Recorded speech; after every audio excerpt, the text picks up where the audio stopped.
সূরাটা ছোট্ট হলেও খুবই চমৎকার, তাৎপর্যপূর্ণ, খুবই গুরুত্বপূর্ণ একটি সূরা। কেমন গুরুত্বপূর্ণ সেটা জানার জন্য তিনটা কথা। বিখ্যাত মুফাসসির আল্লামা জালালউদ্দিন সুয়ুতী রহমতুল্লাহি আলাইহি তিনি বলেন, সূরাতুল আসর, এই সূরাটা পুরা দিন, মুসলমানদের যে একটা দিন রয়েছে, ধর্ম রয়েছে, পুরা দিন এবং পুরা ধর্মের নির্যাস, পুরা ধর্মের মধ্যে তালাশ করলে যা যা পাওয়া যাবে, এর সংক্ষিপ্ত নির্যাস রূপের নাম হচ্ছে সূরাতুল আসর। সুবহানাল্লাহ বলবেন না? গুরুত্ব বুঝে আসছে?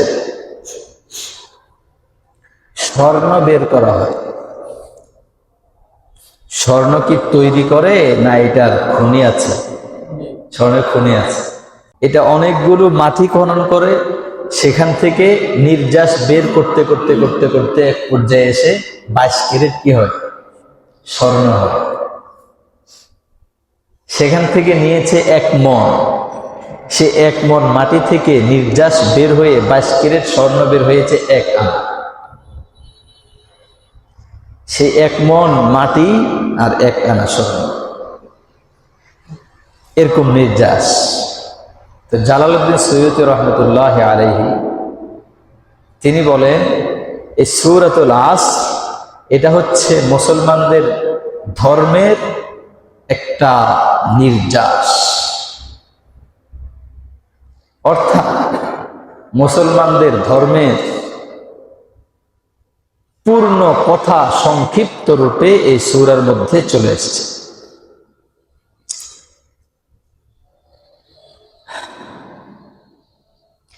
ইমাম শাফিঈ রহমতুল্লাহি আলাইহি তিনি বলেন, আল্লাহ পাক রব্বুল আলামিন যদি পুরা কোরআন শরীফ নাজিল না করে শুধু সূরাতুল আসর নাজিল করতেন, তাহলেও মুসলমানদের জীবন ব্যবস্থার জন্য এই সূরা যথেষ্ট হয়ে যেত।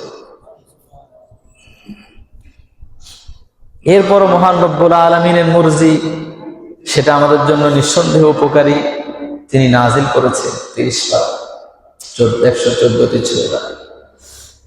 কিন্তু তিনি বলেন, এই সূরা এত জাওয়ামিউল কালাম, অর্থাৎ এই অল্প কথায় এত ব্যাপক বিষয় ঢুকে গেছে, পুরা কোরআনের মধ্যে যা আছে এই সূরার মধ্যে সংক্ষিপ্ত ভাবে তা রয়ে গেছে। সুবহান।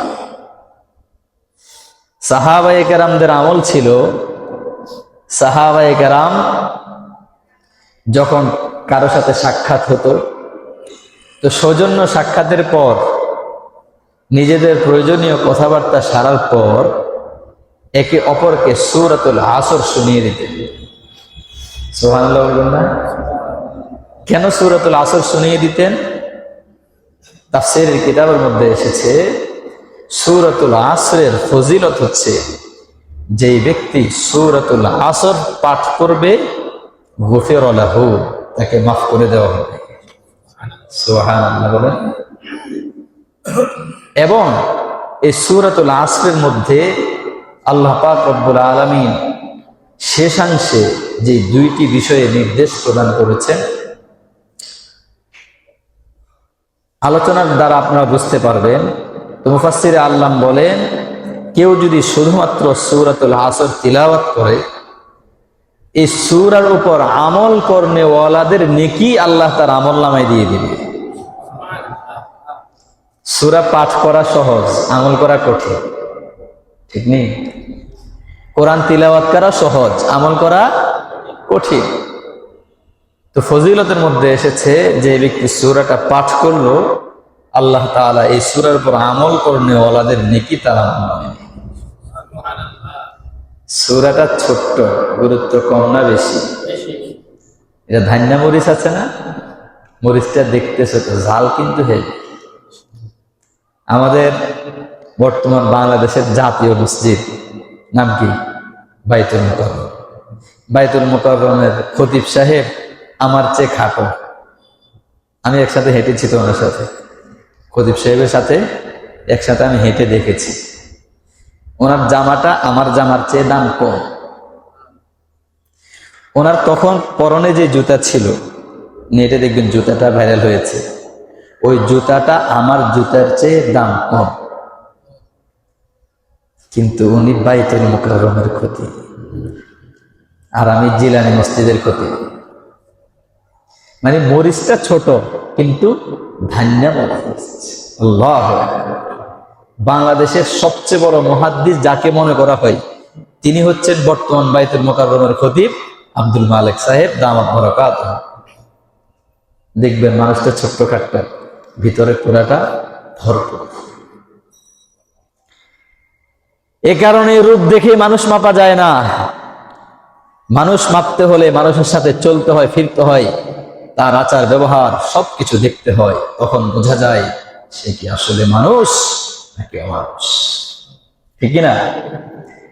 সূরাতুল আসর 3টি আয়াতের সমষ্টিতে মহান রব্বুল আলামিন ছোট্ট একখানা সূরা নাযিল করেছেন।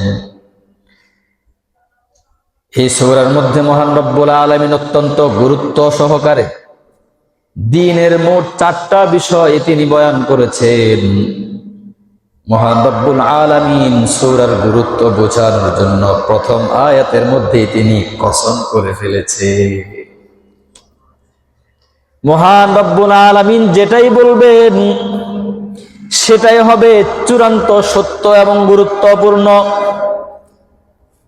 আল্লাহ পাক রব্বুল আলামিন হচ্ছেন আহকামুল হাকিমিন, সকল হাকিমদের হাকিম তিনি, সকল রাজাদের রাজা তিনি, সকল রাজাদের জীবন যিনি দান করেছেন তার নাম কি?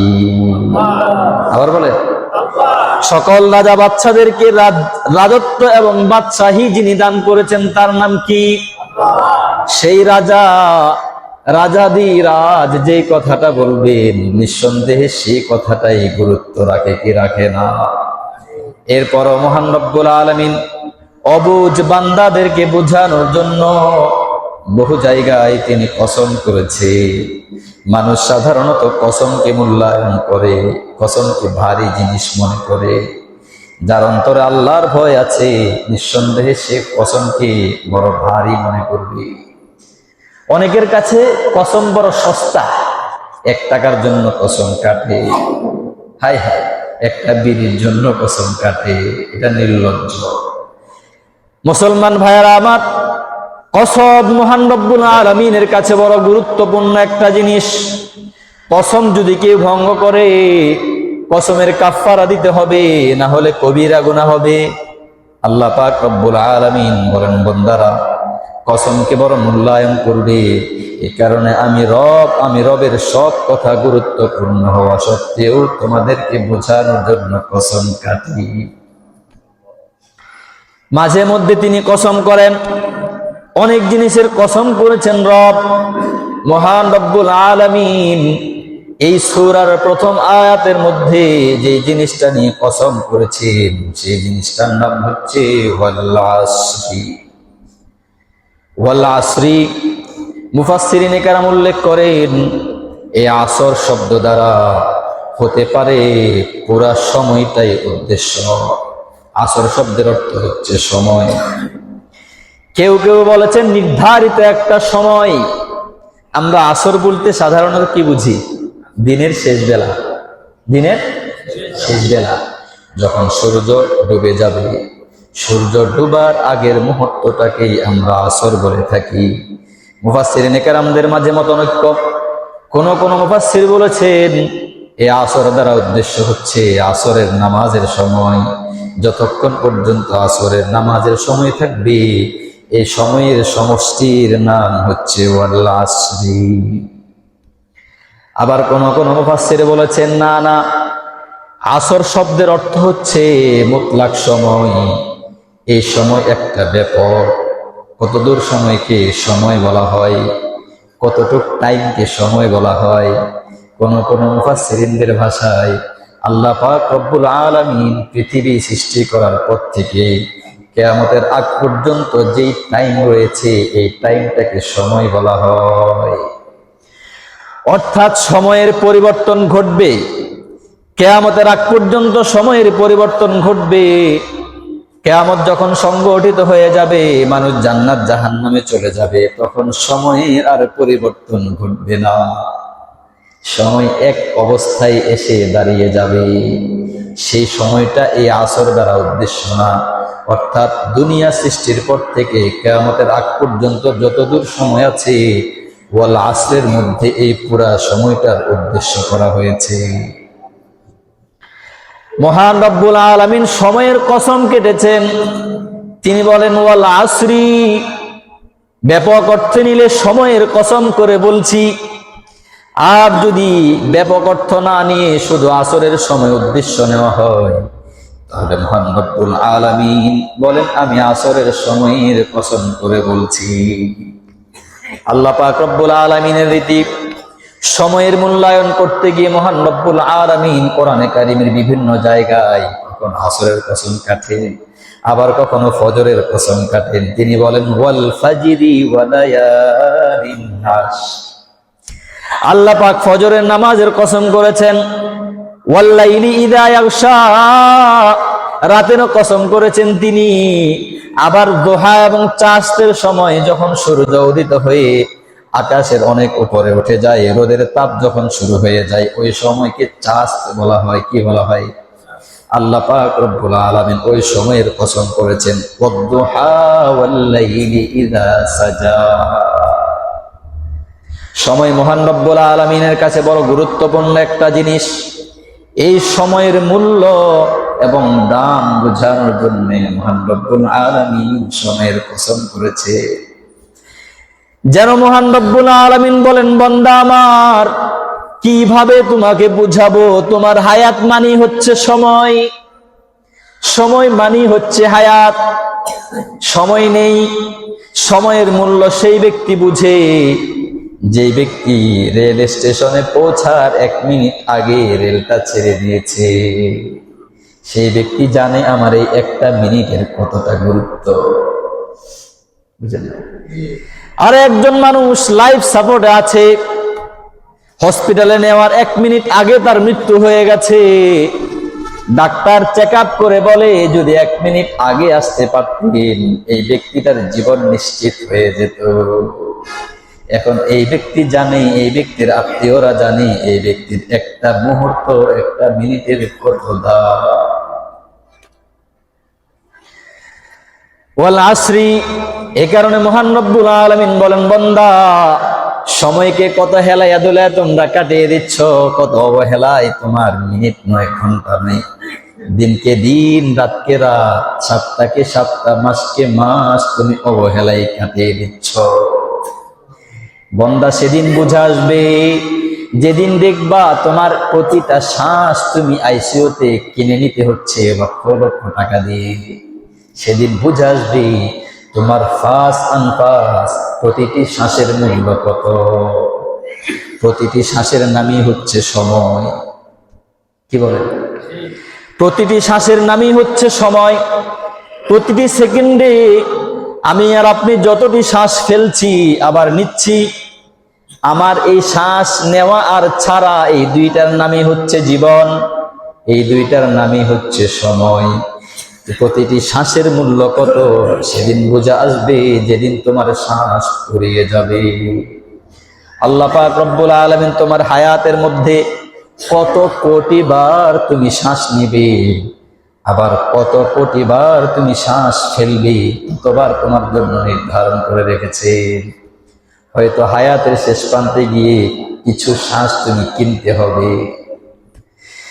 কেনার আগ পর্যন্ত বুঝি তুমি বুঝলা না। যদি কেনার আগ পর্যন্ত এই শ্বাসের মূল্যটা বুঝতে, তুমি বড় দাবি হয়ে যেতে। না বুঝার কারণে বান্দা কসম করে বলছি, তোমার এই প্রতিটি শ্বাস এবং প্রশ্বাসের অনেক মূল্য আছে না নাই?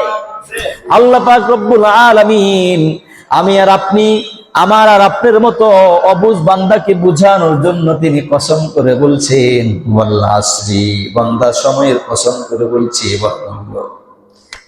ইন্নাল ইনসানা লাফি খুসর।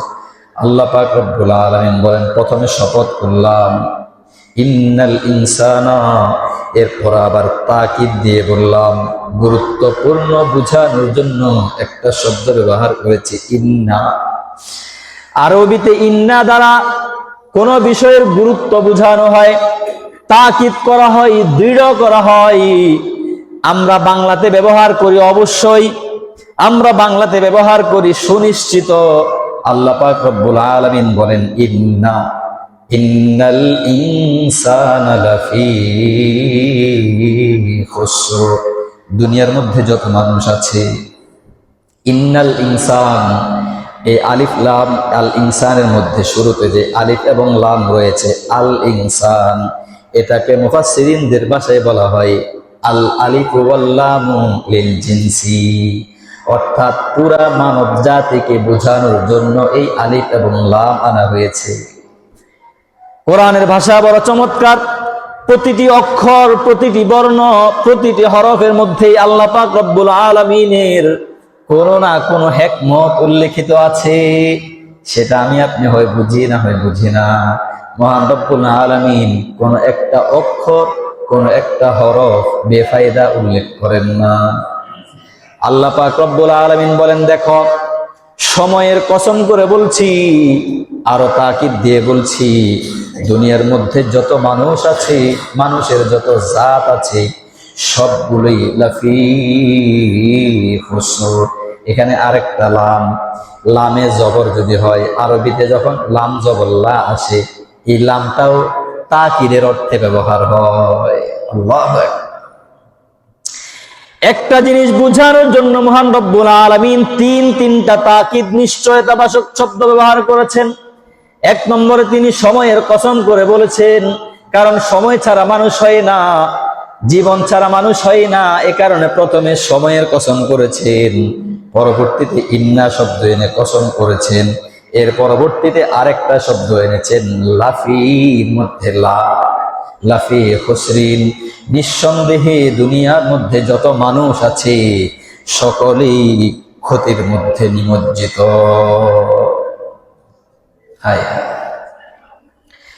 বন্ধা, তুমি যে যাকে যত বড় সফল মনে করো না কেন, নিজেকে বড় সফল মনে করছো, নিজেকে বড় সুখ শান্তির মধ্যে জীবন কাটাও বলে তুমি মনে করো, আমি রব বলছি দুনিয়াতে যত মানুষ আছে সবগুলোই মারাত্মক ক্ষতির মধ্যে নিমজ্জিত। তবে মহান রব্বুল আলামিন বলেন, দেখো বান্দা, দুনিয়াতে আমি মানুষকে ক্ষতির মধ্যে নিমজ্জিত থাকার জন্য কিন্তু বানাই নাই। তাহলে আমি যে বলে দিলাম তোমরা সবাই ক্ষতিগ্রস্ত, প্রশ্ন হতে পারে আল্লাহ তাহলে আমাদেরকে ক্ষতির মধ্যে ফালানোর জন্য কি জান্নাত থেকে বের করেছেন? আল্লাহ পাক বলেন, বান্দা আমার, না না, ক্ষতির মধ্যে রাখার জন্য আমি তোমাকে বানাই নাই। তুমি বান্দা কিভাবে ক্ষতি থেকে উত্তীর্ণ লাভ করে সফলতার পথে যাবে, সেই পথটাই মূলত এই সূরার মধ্যে আলোচনা করা হবে। সুবহানাল্লাহ না? আগে বলা হয়েছে ক্ষতিগ্রস্ত তোমরা, বান্দারা আমার, তোমার পুরো জীবনটাই ক্ষতিগ্রস্ত, সারা দুনিয়ার সকল মানুষই ক্ষতিগ্রস্ত। সারা দুনিয়ার সকল মানুষের মধ্যে প্রত্যেকটা মানুষ যেই পরিমাণ হায়াত পাবে, পুরা হায়াতটাই তার ক্ষতিগ্রস্ত। কিন্তু আমি রব তোমাদেরকে ক্ষতির মধ্যে রাখার জন্য বানাই নাই, ক্ষতি থেকে বাঁচার জন্য চারটি পথ আজ এই সূরার মধ্যে আলোচনা করব। কয়টি পথ? তামাম দুনিয়ার মানুষ ক্ষতিগ্রস্ত। ক্ষতিগ্রস্ততা থেকে বাঁচার জন্যে, ক্ষতির ঢিপু থেকে নিজেকে রক্ষা করার জন্যে মহান রব্বুল আলামিন পরবর্তী আয়াতের মধ্যে চারটি পথ উন্মুক্ত করে দিয়েছেন। আমার বান্দা, যেই ব্যক্তি, যেই বান্দা, যেই মানুষ এই চারটি পথ অবলম্বন করবে, আমি রব বলছি নিঃসন্দেহে সেই ব্যক্তি ক্ষতিগ্রস্ত নয়। ইল্লাল্লাযীনা আমানু ওয়া আমিলুস সলিহাত ওয়া তাওয়াসাউ বিল হাক্কি ওয়া তাওয়াসাউ বিস সাবর। মহান রব্বুল আলামিন বলেন, বান্দা ক্ষতি থেকে বাঁচতে চাও, প্রথম সিঁড়িতে তুমি পা রাখো, ইল্লাল্লাযীনা আমানু, এই সকল মানুষের মধ্যে প্রথমত যারা ঈমান আনয়ন করবে। নম্বর 1, ক্ষতি থেকে বাঁচার জন্য দুনিয়ার কোনো রাজত্ব, দুনিয়ার কোনো বাদশাহীর কথা বলা হয় নাই, দুনিয়ার কোনো অট্টালিকার জন্য ইস্তেহার দেওয়া হয় নাই। অমুক অট্টালিকা পেলে তুমি ক্ষতি থেকে বেঁচে গেলে, অমুক দেশের রাজত্ব পেয়ে গেছো, ক্ষতি থেকে বেঁচে গেছো, অমুক এলাকার মেম্বারের চেয়ারম্যানই পেয়ে গেছো, ক্ষতি থেকে তুমি বেঁচে গেছো। আল্লাহ পাক রব্বুল আলামিন বলেন, বান্দা, ক্ষতি থেকে যদি নিজেকে বাঁচাতে হয় সর্বপ্রথম ঈমানের সিঁড়িতে পা রাখতে হবে। ঈমান কোন জিনিসের নাম? হাদিসে জিবরিলের মধ্যে রাসূল করিম সাল্লাল্লাহু আলাইহি ওয়াসাল্লামকে জিবরাইল আমিন ঈমান শিক্ষা দিয়েছেন।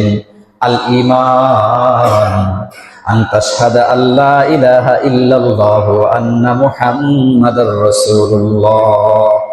ঈমান হচ্ছে একমাত্র সাক্ষী দেওয়া যে মহান রব্বুল আলামিন কেবলমাত্র রব এবং প্রতিপালক, এবং তার পক্ষ থেকে প্রেরিত পয়গম্বর মুহাম্মদ। এই দুই জিনিসের সাক্ষী দেওয়ার নামই হচ্ছে ঈমান। আত-তাসদীকু বিল জিনানি, ফুকাহায়ে কেরামদের ভাষায় ঈমান বলা হয় মন থেকে তাসদীক করা এবং সত্যায়ন করা। তাফসীরের কিতাবের মধ্যে এসেছে 3টা জিনিসকে সত্যায়ন করার নাম হচ্ছে ঈমান। কয়টা জিনিসকে বলেন? একসাথে বলেন, কয়টা জিনিসকে সত্যায়ন করার নাম ঈমান? সত্যায়ন মানে মন থেকে সত্যায়ন করা, দিল থেকে সত্যায়ন করা 3টা জিনিসকে, সে হবে ঈমানদার। 1 নম্বর, মহান রব্বুল আলামিন তিনি ব্যতীত আর কোন রব নেই, এই সাক্ষ্য দেওয়া মন থেকে বিশ্বাস করা, এটার নাম হচ্ছে ঈমান। নম্বর 2, আদম আলাইহিস সালাম থেকে জনাবে রাসূল করিম সাল্লাল্লাহু আলাইহি ওয়াসাল্লাম পর্যন্ত মহান রব্বুল আলামিন দুনিয়ার মানুষের হেদায়েতের জন্য যত নবী এবং রাসূল প্রেরণ করেছেন, আপন আপন যুগে সকল নবী সত্য ছিলেন, এই কথা বিশ্বাস করার নাম হচ্ছে ঈমান। নম্বর 3, মহান রব্বুল আলামিন দুনিয়াতে আমাদেরকে পাঠিয়েছেন আখিরাতের জন্য।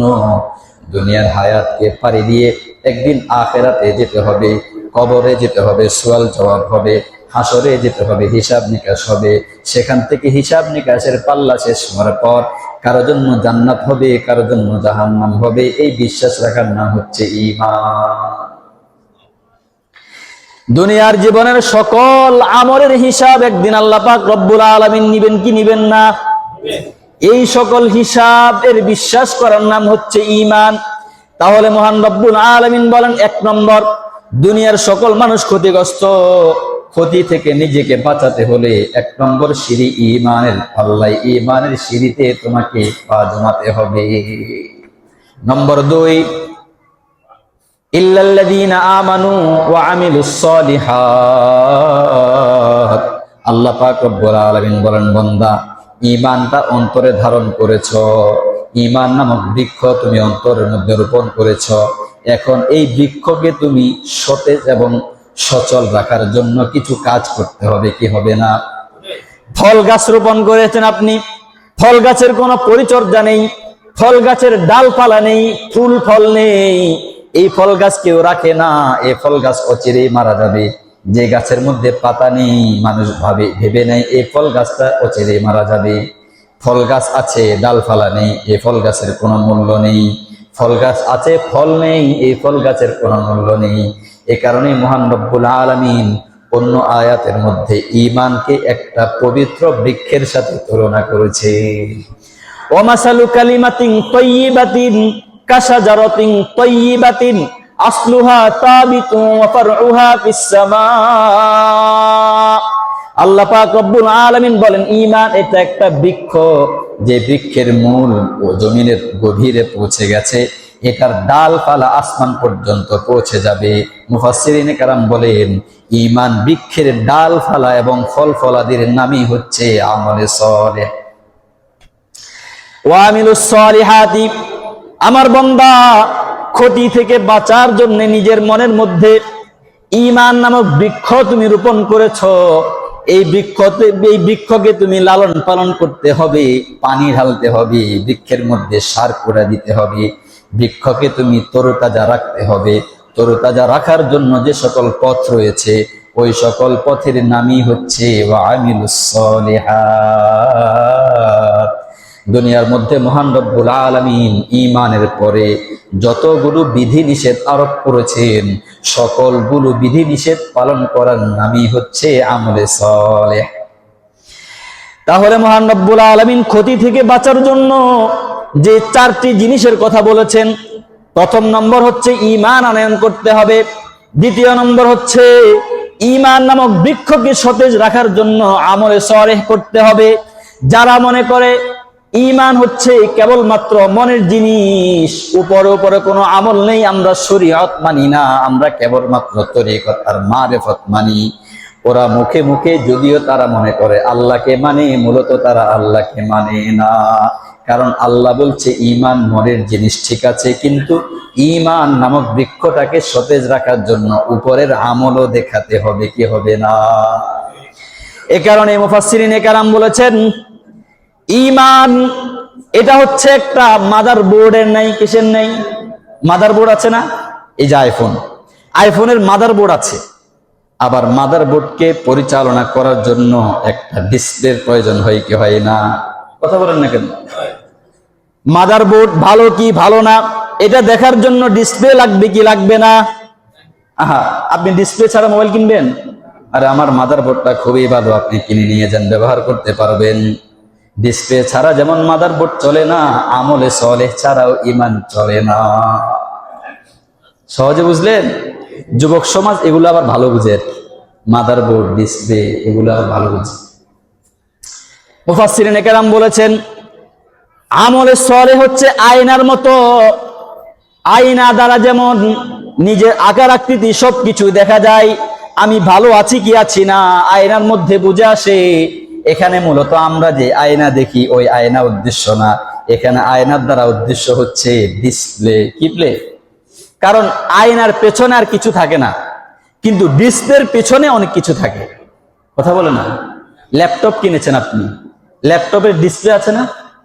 এখন যদি ডিসপ্লে না থাকে ল্যাপটপ চল নাকি অচল, কথা বলেন না কেন?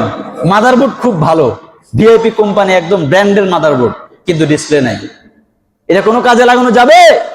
ঠিক তেমনি ভাবে যার ভেতরে ঈমান আছে, ঈমানকে প্রকাশ করার জন্য অবশ্যই শরীয়তের প্রয়োজন হবে, আমলে সালেহের প্রয়োজন হবে, নামাজের প্রয়োজন হবে, যাকাতের প্রয়োজন হবে, রোজার প্রয়োজন হবে, হজের প্রয়োজন হবে।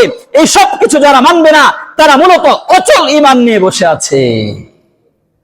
তারা এই আয়াতের একটা মানে আরেকটা মানে না, যারা কোরআনের একটা মানবে আর একটা মানবে না তারা ঈমানদার না। তারা কি না? ঈমানদার না।